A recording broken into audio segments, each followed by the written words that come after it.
નમસ્કાર દર્શક મિત્રો, હું છું દર્શના જોશી. તમે જોઈ રહ્યા છો લોક સામના ન્યૂઝ.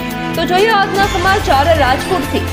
દત્ત ગિરનારી આશ્રમ કુવાડવા જીઆઈડીસી શ્રી સરદાર બાયપાસ રોડનું ખાતમુહૂર્ત તારીખ 21/3/2026 શનિવારના રોજ કરેલ છે, જેમાં આશ્રમના મઠાધીશ યતિ શ્રી બ્રહ્મદેવજી મહારાજ, માનનીય ધારાસભ્ય શ્રી જીતુભાઈ સોમાણી, પૂર્વ જિલ્લા પ્રમુખ શ્રીમતી પ્રવીણાબેન રંગાણી, પૂર્વ તાલુકા પ્રમુખ શ્રી પ્રકાશભાઈ કાકડિયા, પંચ વાડવા શ્રી સંજયભાઈ પળિયા, બેડી જિલ્લા પંચાયત સદસ્ય શ્રી રાજાભાઈ ચાવડા, તાલુકા કારોબારી ચેરમેન શ્રી ભરતભાઈ ડાભી, પૂર્વ તાલુકા સદસ્ય શ્રી ચેતનભાઈ, સરપંચ શ્રી ચન્નાભાઈ રામાણી, પૂર્વ કોંગ્રેસ પ્રમુખ શ્રી કનુભાઈ ડોબરિયા, શ્રી પિન્ટુભાઈ, શ્રી જાદવભાઈ કાકરિયા, શ્રી નટુભાઈ વ્યાસ, શ્રી જયેશભાઈ અમૃતભાઈ ચાવડા ઉપસ્થિત રહ્યા હતા.